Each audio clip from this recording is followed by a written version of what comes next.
Hi hello ನಮಸ್ಕಾರ ಎಲ್ರಿಗೂ ಮನೆಮದ್ದು ಯೂಟ್ಯೂಬ್ ಚಾನಲ್ಗೆ ಎಲ್ಲರಿಗೂ ಸ್ವಾಗತ. ಟೀ ಕುಡಿಯೋ ಅಭ್ಯಾಸ ತುಂಬ ಜನರಿಗೆ ಇದ್ದೇ ಇರುತ್ತಲ್ವ. ಅದು ಬೇಸಿಗೆ ಆಗಲಿ ಚಳಿಗಾಲ ಆಗಲಿ ಯಾವುದೇ ಟೈಮ್ ಇರಲಿ. ಕೆಲವರಿಗೆ ಬೆಳಿಗ್ಗೆ ಟೀ ಕುಡಿಯೋ ಅಭ್ಯಾಸ ಇದ್ದರೆ ಇನ್ನು ಕೆಲವರಿಗೆ ಈವ್ನಿಂಗ್ ಇರುತ್ತೆ, ಇನ್ನು ಕೆಲವರಿಗೆ ಥ್ರೂ ಔಟ್ ದಿ ಡೇ ಇರುತ್ತೆ. 2-3 ಟೀ ಕೂಡ ಕುಡಿತಾರೆ ದಿನದಲ್ಲಿ. ಯಾಕಂದರೆ ಕೆಲವೊಬ್ಬರಿಗೆ ಏನಾಗುತ್ತೆ, ಟೀ ಕುಡಿದ್ರೇ ಅವರು ದಿನ ಸ್ಟಾರ್ಟ್ ಆಗೋದು ಅಥವಾ ಅವರು ತುಂಬ ಆ್ಯಕ್ಟಿವ್ ಆಗಿರೋಕ್ಕೆ ಟೀನೇ ಹೆಲ್ಪ್ ಮಾಡೋದು. ಆದರೆ ಟೀ ಕುಡಿಯುವಾಗ ನಾವು ಕೆಲವೊಂದು ತಪ್ಪುಗಳನ್ನು ಮಾಡಬಾರ್ದು. ಕೆಲವೊಂದು ತಪ್ಪುಗಳಂತ ಹೇಳಿದರೆ, ಟೀ ಕುಡಿಯುವಾಗ ಟೀ ಜೊತೆಯಲ್ಲಿ ಕೆಲವೊಂದು ಪದಾರ್ಥಗಳನ್ನು, ಕೆಲವೊಂದು ತಿನಿಸುಗಳನ್ನು ತಿನ್ನಬಾರ್ದು. ಟೀ ಕುಡಿಯುವಾಗ ಅಥವಾ ಟೀ ಕುಡಿದ ತಕ್ಷಣ ಈ ತಪ್ಪುಗಳನ್ನು ನಾವು ಯಾವತ್ತೂ ಮಾಡಲೇಬಾರ್ದು. ಇದರಿಂದ ನಮ್ಮ ಹೆಲ್ತ್ ಮೇಲೆ ದುಷ್ಪರಿಣಾಮ ಉಂಟಾಗುತ್ತೆ. ಸೊ ಟೀ ಕುಡಿದ ತಕ್ಷಣ ಅಥವಾ ಟೀ ಕುಡಿಯುವಾಗ ನಾವು ಯಾವ್ಯಾವ ಪದಾರ್ಥನ ಯೂಸ್ ಮಾಡಬಾರ್ದು, ತಿನ್ನಬಾರ್ದು ಅಂತ ತಿಳ್ಕೊಬೇಕಂತ ಹೇಳಿದರೆ ಈ ವಿಡಿಯೋನ ತಪ್ಪದೆ ನೋಡಿ.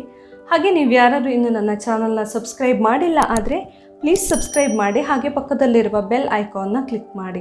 ಬಿಸಿ ಬಿಸಿ ಟೀ ಕುಡಿಯೋಕ್ಕೆ ತುಂಬ ಜನರಿಗೆ ಇಷ್ಟ ಆಗುತ್ತಲ್ವಾ. ಯಾಕಂತ ಹೇಳಿದರೆ ಕೆಲವ್ರದ್ದು ಡೇ ಸ್ಟಾರ್ಟ್ ಆಗೋದೇ ಬಿಸಿ ಬಿಸಿ ಟೀಯಿಂದ. ಇನ್ನು ಕೆಲವರಿಗೆ ಅವರಿಗೆ ತುಂಬ ಆ್ಯಕ್ಟಿವ್ ಆಗಿರಬೇಕು, ಎನರ್ಜಿ ಬರಬೇಕಂತ ಹೇಳಿದರೆ ಟೀ ಕುಡಿಲೇಬೇಕು ಅಂತ ಅನಿಸುತ್ತೆ. ಮಾರ್ನಿಂಗ್ ಕುಡಿತಾರೆ, ಆಫ್ಟರ್ನೂನ್ ಕುಡಿತಾರೆ, ಈವ್ನಿಂಗ್ ಸ್ನ್ಯಾಕ್ಸ್ ಟೈಮಲ್ಲಿ ಕೂಡ ಕೆಲವರು ಕುಡಿತಾರೆ. ಸೊ ಟೀ ಕುಡಿಯೋರು ಈ ವಿಡಿಯೋನ ನೋಡಲೇಬೇಕು. ಯಾಕಂತ ಹೇಳಿದರೆ ಟೀ ಜೊತೆಯಲ್ಲಿ ಕೆಲವೊಂದು ಪದಾರ್ಥಗಳು ನಾವು ತಿಂದರೆ ಅಥವಾ ಕುಡಿದ್ರೆ, ಅಥವಾ ಟೀ ಕುಡಿಯೋಕ್ಕಿಂತ ಇಮಿಡಿಯೇಟ್ಲಿ ಮುಂಚೆ ಅಥವಾ ಟೀ ಕುಡಿದ ತಕ್ಷಣ ಈ ವಸ್ತುಗಳನ್ನು ಅಥವಾ ಈ ಪದಾರ್ಥಗಳನ್ನು ನಾವು ಯೂಸ್ ಮಾಡಿದರೆ ನಮ್ಮ ದೇಹದಲ್ಲಿ ಕೆಲವು ಪ್ರಾಬ್ಲಮ್ಸ್ಗಳು ಆಗಬಹುದು. ಸೊ ಈಗ ಆ ವಸ್ತುಗಳು ಯಾವ್ದ್ಯಾವುದು, ಆ ಪದಾರ್ಥಗಳು ಯಾವುದು ಅಂತ ನೋಡ್ತಾ ಹೋಗೋಣ. ಸೊ ಫಸ್ಟ್ ಒನ್, ಪಕೋಡ ಮತ್ತು ಟೀ ಅಥವಾ ಬಜ್ಜಿ ಮತ್ತು ಟೀ ಎಲ್ಲರಿಗೂ ತುಂಬಾ ಇಷ್ಟ ಆಗುತ್ತಲ್ವ. ಏನಾದರೂ ಕುರುಕುಲು ತಿಂಡಿ ಟೀ ಜೊತೆ ಇದ್ದರೆ ತುಂಬಾ ಇಷ್ಟ ಆಗುತ್ತೆ, ಬಿಸಿ ಬಿಸಿಯಾಗಿ ತಿನ್ನೋಕೆ, ಕುಡಿಯೋಕೆ. ಆದರೆ ಕಡಲೆ ಹಿಟ್ಟಿಂದ ಮಾಡಿರುವಂತಹ ಯಾವುದೇ ವಸ್ತು ಇರಲಿ, ಅದು ಇವಾಗ ಮಿಕ್ಸ್ಚರ್ ಇರಬಹುದು, ಪಕೋಡ ಇರ್ಬೋದು, ಬಜ್ಜಿ ಬೋಂಡ ಯಾವುದೇ ಇರ್ಬೋದು, ನಾವೆಲ್ಲದಕ್ಕೂ ಕಡಲೆ ಹಿಟ್ಟು ಹಾಕಿರ್ತೀವಿ ಅಲ್ವಾ.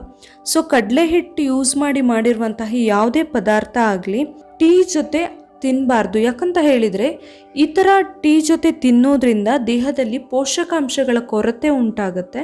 ಹಾಗೆ ಜೀರ್ಣಕ್ಕೆ ಸಂಬಂಧಪಟ್ಟಂತಹ ಕೆಲವೊಂದು ಪ್ರಾಬ್ಲಮ್ಸ್ಗಳಾಗುತ್ತೆ. ಕರೆಕ್ಟಾಗಿ ಜೀರ್ಣ ಆಗಲ್ಲ, ಕೆಲವರಿಗೆ ಪ್ರಾಬ್ಲಮ್ಸ್ ಎಲ್ಲ ಆಗುತ್ತೆ.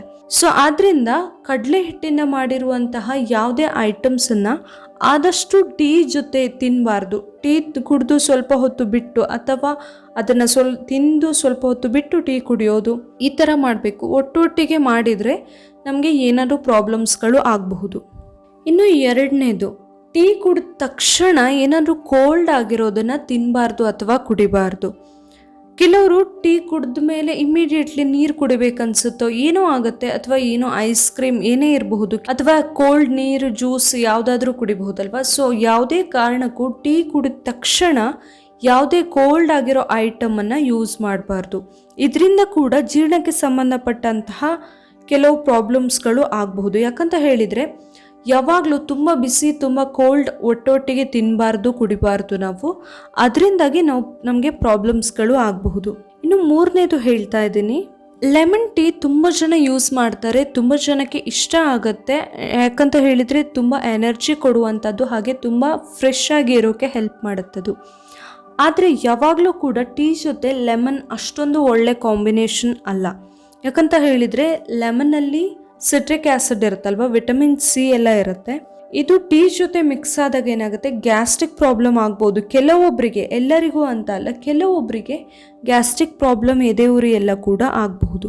ಇನ್ನು ನೆಕ್ಸ್ಟ್ ಒನ್ ಏನಂತ ಹೇಳಿದರೆ, ಟೀ ಜೊತೆ ಸ್ವೀಟ್ ಐಟಮ್ ಅಂದರೆ ಸಿಹಿ ತಿಂಡಿ ಯಾವುದೂ ಕೂಡ ಯೂಸ್ ಮಾಡಬಾರ್ದು. ಅದು ಎಸ್ಪೆಷಲಿ ಸಕ್ಕರೆಯಿಂದ ಮಾಡಿರುವಂತಹ ಯಾವುದೇ ಸಿಹಿ ತಿಂಡಿನ ಟೀ ಜೊತೆಯಲ್ಲಿ ಯೂಸ್ ಮಾಡಬಾರ್ದು. ಈ ಥರ ಮಾಡಿದವರಿಗೆ ಡಯಾಬಿಟಿಸ್ ಬರುವಂತಹ ಚಾನ್ಸಸ್ ಜಾಸ್ತಿ. ಹಾಗೆ ಹೊಟ್ಟೆ ಉರಿ, ಹೊಟ್ಟೆಯಲ್ಲಿ ಇರಿಟೇಷನ್ ಇದೆಲ್ಲ ಕೂಡ ಆಗುವ ಸಂಭವ ಜಾಸ್ತಿ ಇರುತ್ತೆ. ಆದ್ದರಿಂದಾಗಿ ಟೀ ಕುಡಿಯುವಾಗ ಜೊತೆಯಲ್ಲಿ ಸ್ವೀಟ್ ಅಥವಾ ಸಿಹಿ ತಿಂಡಿಗಳನ್ನು ಆದಷ್ಟು ಅವಾಯ್ಡ್ ಮಾಡಬೇಕು. ಯಾವುದೇ ಕಾರಣಕ್ಕೂ ಯೂಸ್ ಮಾಡಬಾರ್ದು.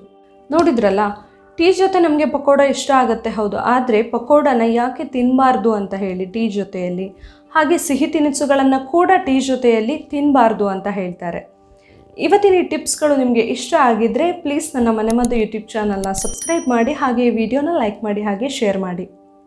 ಇದೇ ತರಹ ನನ್ನ ಎಲ್ಲ ವಿಡಿಯೋಗಳನ್ನು ನೋಡಿ ಸಪೋರ್ಟ್ ಮಾಡ್ತಾ ಇರಿ. Thank you.